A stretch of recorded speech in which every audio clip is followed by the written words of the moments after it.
Hello children, today we are going to see the chapter Power Sharing. With this chapter, we are going to resume the tour of democracy that we started last year. An intelligent sharing of power among a legislature, executive and judiciary is very important to the design of a democracy. We start with two stories from Belgium and Sri Lanka. Both these stories are about how democracies handle demands for power sharing. Belgium is a small country in Europe with a population of over 1 crore, about half the population of Haryana. Of the country's total population, 59% speaks Dutch language, 40% of the people speak French, and the remaining 1% speak German. Look at the map to know the language variations of Belgium. The minority French-speaking community was rich and powerful, so they got the benefit of economic development and education. This created tensions between the Dutch-speaking and the French-speaking communities during the 1950s and 1960s. Now let's see how the power was accommodated in Belgium. In Belgium, the government handled the community difference very well. Between 1970 and 93, Belgian leaders, they amended their constitution 4 times and came up with a new model to run the government. Here are some of the elements of the Belgian model.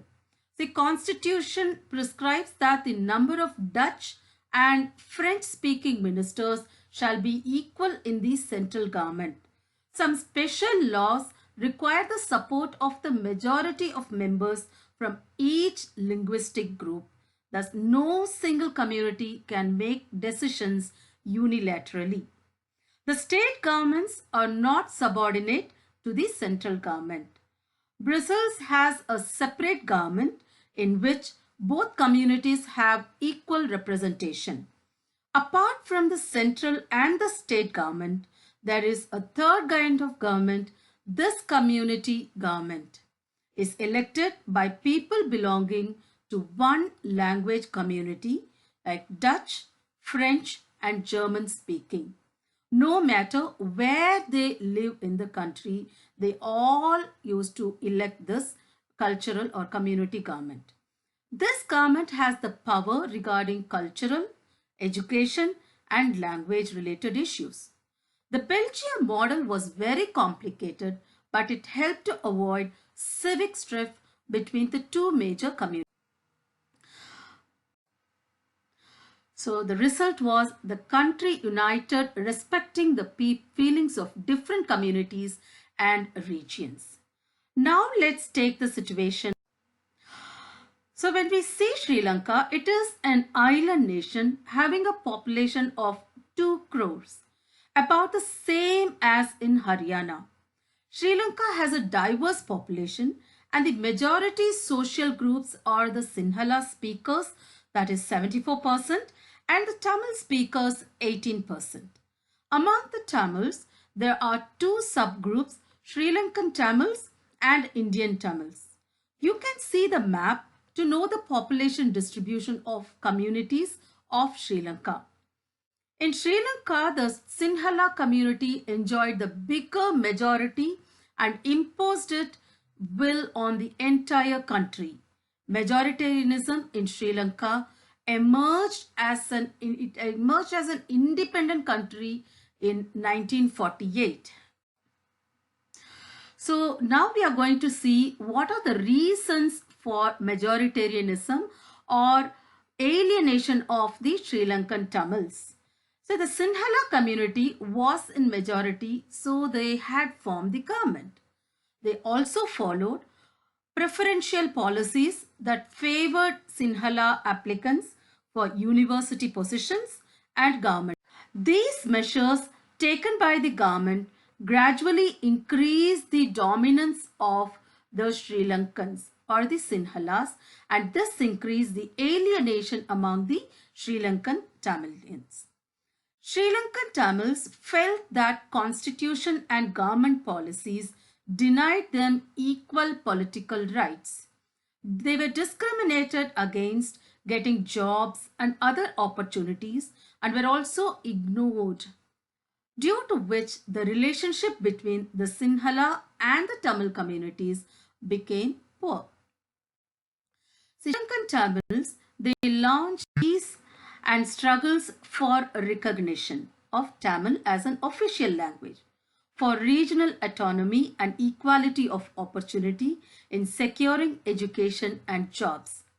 But their demand was repeatedly denied by the government. This distrust between the two communities turned into widespread conflict and turned into a civil war, as a result of which people of both the communities have been killed. Many families were forced to leave the country as refugees, and many more lost their livelihoods. The civil war ended in 2009 and caused a terrible setback to the social, cultural, and economic life of the country.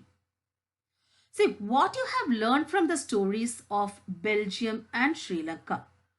Both were democracies, but they dealt differently with the concept of democracy.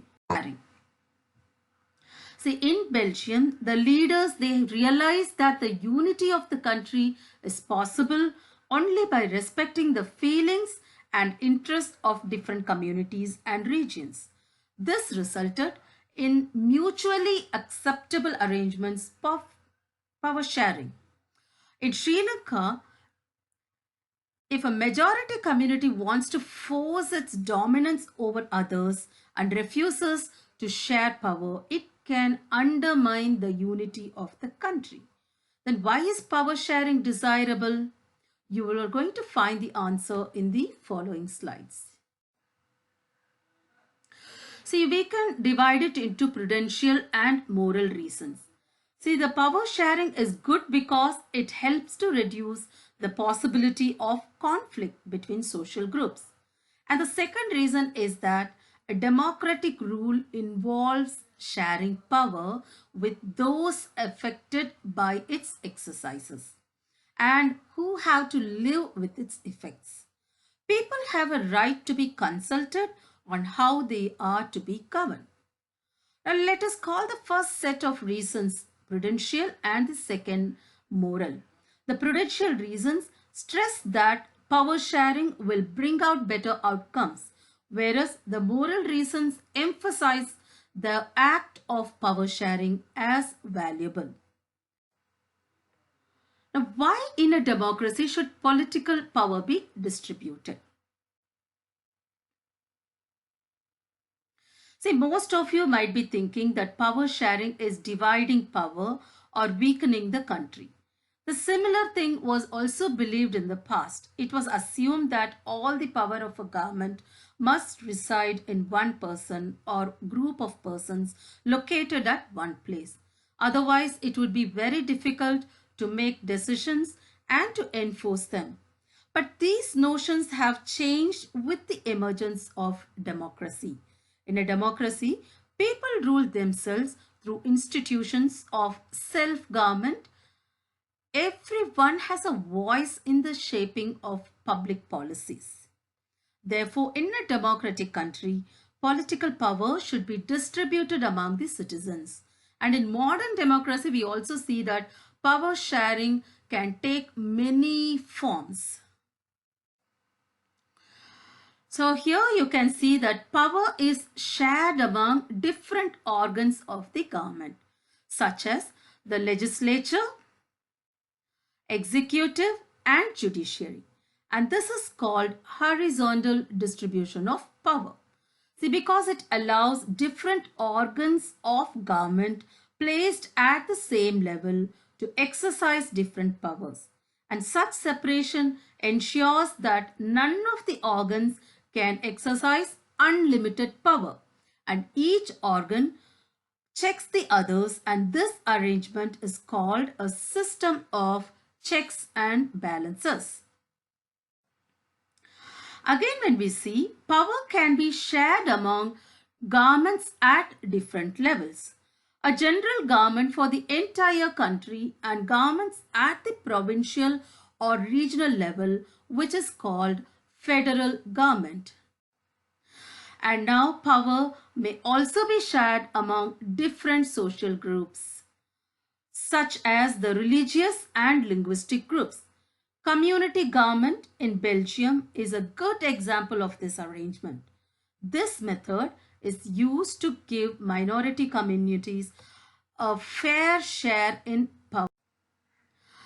And now when we see power sharing arrangements can also be seen in the way political parties, pressure groups, and movements control or influence those in power.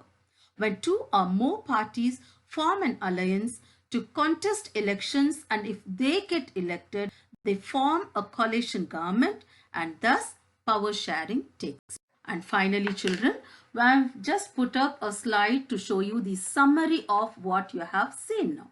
See how the power can be shared amongst different organs of the government and amongst the governments at different levels and different social groups or religious or linguistic groups, and how the power is also shared among different political parties, pressure groups and movements, and how they influence the power.